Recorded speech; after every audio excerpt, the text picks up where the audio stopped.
Welcome to Missing the Mark, where we look for meaning in strange places. I'm Christopher. Hey, this is a bit of a channel update. I kind of haven't made videos for something like 3 or maybe 4 months at this point. I'm very sorry about that. I just want to explain. I actually would have been fairly busy with work just normally, and then when COVID hit, actually, for various reasons, things got even a little bit more busy. And then, in addition to that, my children had nowhere to go every day.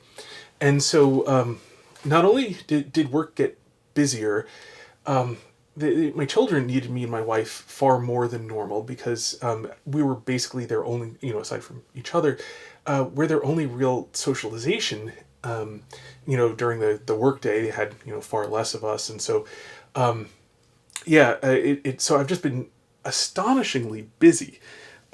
Things are, at least on the COVID front, things are getting slightly more back to normal, or at least, there's becoming a little bit of a new normal. And so, things are getting just a little bit better. So it's going to take a while, I suspect, before my video output will be where I want it to be, or even necessarily where it kind of was before the whole situation. But it will be coming, and I apologize that it's been so lacking. I do have a blog. I'll put a link in the comments. It's easier for me to write things on the blog because I can do that, in bits and pieces. I don't need quiet for recording or decent lighting or anything like that. So there's that too. Although, by no means is it the same. And so as you may note, by the way, for anyone who saw my video when I interviewed Garrett back when, I have gotten a Super Dwarf reticulated python. He's 5 months old, and so he's kind of still a little baby, named Thomas Aristotle. And so I like both the name Thomas and Aristotle. My oldest son really loved the name of Aristotle, and my wife and daughter really liked the name Thomas. So I decided, you know what? I'm just going to give him 2 names, and either name is fine. So his official name is Thomas Aristotle. He's a so he's got heritage from 2 of the Super Dwarf localities. He's 25% Kaiwadi, and he's also 25% Kalatoa. He's a normal type, although he's heterozygous for albino, which means he only has 1 working melanin gene, but that's sufficient to produce melanin. And so something interesting, by the way, about retics, he's going to get much bigger than this. Of course, he's only, as I said, 5 months old, and they get most of their full size at about 3 years. So he should be somewhere in the 8 to 9 foot range, which, if you saw my video with Garrett, was right about the snakes we were holding. They're both his pythons. But right around there is about the size he should get. And I love them. It's something interesting, and I'm going to be making more videos about snakes. Not everyone likes snakes for some reason I do not even begin to comprehend. But I will, in general, I'll tend to label them. I'm thinking I might do like a snake time thing where I, do periodic videos about them. And God willing, I'll also actually be getting a boa constrictor longicauda, long-tailed Peruvian boa. And I also have a ball python, who's a firefly ball python, beautiful, beautiful snake.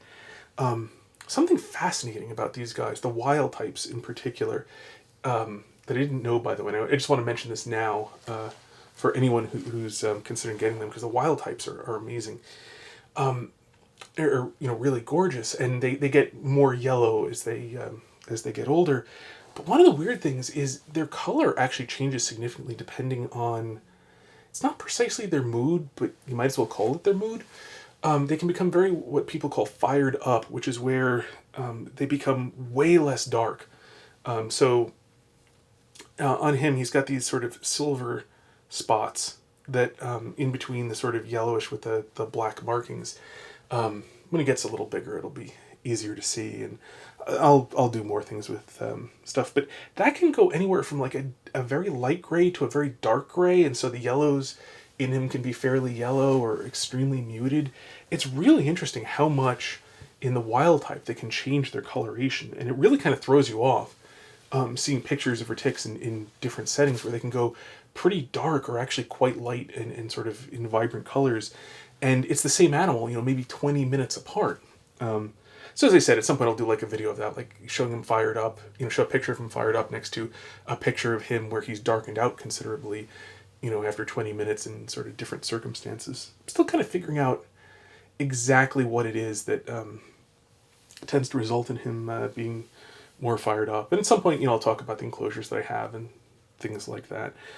It's by no means going to be my main subject, but I'm going to do sort of a side note because, look for meaning in strange places in this channel, and snake keeping is not one of the normal places to look for it. So there'll be that. Anyway, so in terms of things, as I had mentioned in a previous channel update, I finally have my technological situation reasonably settled. I have a decent place to put my shotgun microphone. I have the camera that's working and a way of recording the audio that is actually reliable at this point. As I had mentioned, I had run into some trouble like late last year, early this year, with things where I'd record videos and then there'd be a problem with the audio where the audio was just not recoverable. And obviously the audio is sort of the main part of these videos for the most part.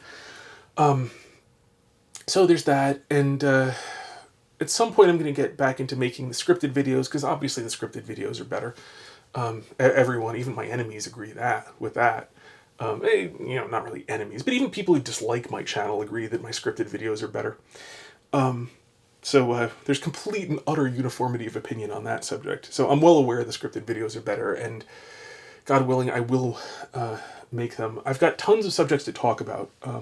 During this time when I haven't been making videos, I've got a list of video ideas, and I've been doing a bunch, I've been writing down video ideas as they come, so I've got a really long list of video ideas to do at this point.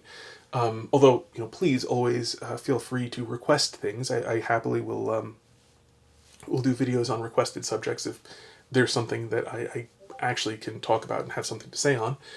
And so, yeah, God willing, I will be making more videos, and you'll see. And I apologize for the big dearth so far. And yeah, until next time, you hit everything you aim at.